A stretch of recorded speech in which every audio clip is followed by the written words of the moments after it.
Daerah Kuantan baru sahaja diisytihar sebagai bandaraya ke-19 di Malaysia, dan pencapaian ini bukan sahaja menekankan aspek pembangunan fizikal semata-mata tetapi juga kerohanian seperti nilai syukur dan menjaga amanah yang diberi. Mungkin Datuk Seri boleh kaitkan kisah peradaban Islam yang megah satu ketika dahulu dalam menjaga nikmat kemakmuran yang diberikan oleh Allah SWT. Silakan Datuk Seri. Assalamualaikum warahmatullahi wabarakatuh. Alhamdulillahirrabbilalamin. Wassalatu wassalamu ala rasulillah wa ala alihi wa sahbihi ajma'in. Allahumma faqihna fid din wa alimna ta'wil wa hdina ila sawa'is sabil. Rabbi syrah li sadri wa yassir li amri wa hlul 'uqdatam min lisani yafqahu qawli. Alhamdulillah, kita bersyukur kepada Allah Subhanahu Wa Taala kerana kita berada di negeri Pahang, negeri yang makmur, dan kita sentiasa berdoa kepada Allah Subhanahu Wa Taala supaya kemakmuran yang dikurniakan oleh Allah kepada kita di negeri Pahang ini supaya ianya berkekalan. Dan alhamdulillah, baru-baru ini kita telah sedia maklum bahawa Kuantan telah diisytiharkan, dimasyhurkan oleh Buah Duli Yang Maha Mulia Seri Paduka Baginda Yang di-Pertuan Agong, sebuah bandaraya yang dulunya adalah Majlis Pembandaran, sekarang ini adalah merupakan Majlis Bandaraya Kuantan. Alhamdulillah, menunjukkan bahawa kemakmuran di tempat kita ini sudah meningkat kepada satu taraf yang standing dengan negeri ataupun negara-negara yang lain. Maka dengan kemakmuran ini, hendaklah kita jaga supaya Allah mengekalkan nikmat yang diberikan oleh Allah kepada kita. Maka janganlah kita menjadi apa yang pernah berlaku yang disebut dalam Al-Quran, kisah negeri ataupun negara Sabak yang dipanggilkan Sabak. Dan ada satu surah di dalam Al-Quran yang menyebut namanya ialah Sabak ni, surah Sabak.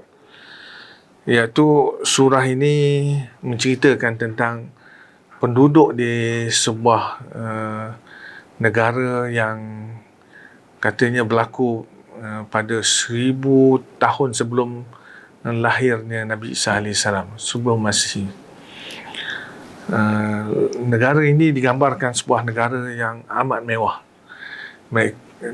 Negeri ataupun negara ini berada di dua lembah yang dipenuhi dengan buah-buahan, tanaman-tanaman yang cukup subur.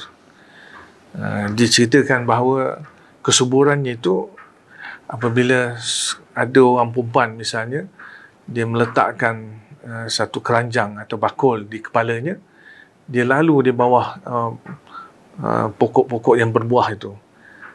Sepanjang laluan itu, buah itu akan jatuh dengan sendirinya, dan menyebabkan dia tidak perlu lagi untuk memetik. Ibaratkan begitulah, lempatnya buah yang ada di kawasan itu menyebabkan memenuhi keranjang yang diletakkan di atas kepala. Mana buah-buah itu bila kena raga ataupun keranjang itu menyebabkan dia jatuh ke dalam keranjang itu. Itulah kita lihat kemewahan. Seolah-olah di negara itu, waktu negeri itu, mana penduduk ini tidak kebulur. Mereka boleh mendapat makanan di mana-mana saja. Di kiri kanan mereka, ibaratkan begitulah. Dan kita alhamdulillah syukur kepada Allah SWT kerana contohnya di Kuantan, nantinya, yang penting kita diberikan kemudahan, ekonomi yang baik, kita dapati di mana-mana saja makanan yang menyelerakan, kita boleh membelinya, ibaratkan begitulah. Dan mungkin satu masa sebagaimana dalam berlaku di zaman Khalifah Umar bin Abdul Aziz, sehingga tidak ada orang yang miskin. Makna orang nak mencari fakir miskin untuk berzakat pun susah. Menunjukkan kemewahan berlaku di waktu itu. Dan kemungkinanlah juga kita gambarkan sekarang ni kemudahan untuk kita dapati makanan di mana-mana saja, kita boleh berhenti dan ada saja orang yang boleh membelanjakan kita, misal contohnya lah. Maka dengan itu hendaklah kita mensyukuri nikmat Allah, itu yang pentingnya. Mensyukuri nikmat Allah. Jangan seperti yang berlaku di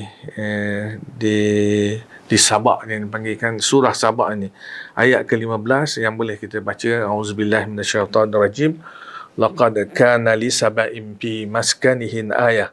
Jannatani an yaminin wa shimalin. Kulu min rizqi rabbikum washkuru lah. Baldatun tayyibatun wa rabbun ghafur.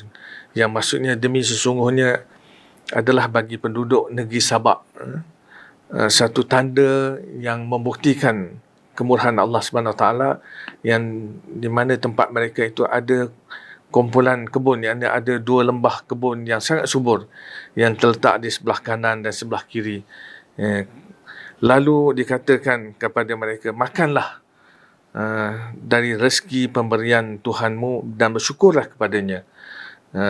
Dan negeri kamu ini adalah negeri yang baik, iaitu yang disebut baldatun tayyibatun wa rabbun ghafur, iaitu sebuah negeri yang baik, yang makmur, wa rabbun ghafur, dan Allah memberikan keampunan kepada orang yang duduk dalam sebuah negeri yang dimasukkan itu. Begitulah kita hendak kemewahan yang ada, Allah reda, Allah restui. Mana Allah merestui negara kita. Macam kalau kita ceritakan tentang Kuantan adalah, ataupun negeri Pahang, Kuantan sebuah bandar raya, maka bukan kemewahan itu saja, tapi kita direstui, diredai oleh Allah Subhanahu Wa Taala. Itu yang dimaksudkan. Dan ayat selepas tu kalau kita nak ambil perhatian, iaitu fa'aradu fa'arsalna alaihim sayral 'arimi وبدلناهم بجنتين ذواتي أكل خمط وأصل وشيء من صدر قليل. Yang maksudnya, maka mereka ingkar, mereka tidak bersyukur kemewahan yang ada pada waktu di negeri Sabak ni. Mereka ingkar, mereka tidak menyembah Allah Subhanahu Taala. Mereka menyembah, ceritanya zaman itu mereka tidak menyembah Allah, mereka menyembah matahari. Ada yang mengatakan mereka menyembah batu berhala. Lalu kami hantarkan kepada mereka banjir yang membinasakan, dan kami ganti 2 lembah kebun yang subur itu dengan 2 kebun yang berisi pohon-pohon yang pahit buahnya, dan pohon-pohon yang pula pokok-pokok yang jarang berbuah, dan sedikit pohon-pohon daripada buah-buah bidara. Itulah satu gambaran yang peringatan kepada kita apabila kita berada di sebuah negeri macam Darul Makmur ni, Pahang Darul Makmur, dan di Kuantan selaku bandaraya, maka hendaklah kita jaga kemakmuran ini supaya Allah tidak turunkan balak ujian, musibah kepada kita. Maka hendaklah kita mentaati perintah Allah, kita bersyukur kepada Allah Subhanahu Wa Taala. Mudah-mudahan kita diberikan taufik hidayah oleh Allah. Wallahu a'lam bishawab. Assalamualaikum warahmatullahi wabarakatuh. Baiklah Datuk Seri, maksudnya syukur itu adalah salah satu aspek dan nilai yang terpenting di dalam sebuah kemajuan negara. Baiklah, untuk episod akan datang, Datuk Seri akan mengupas lebih banyak isu, jadi teruskan bersama kami dalam Tanya Mufti.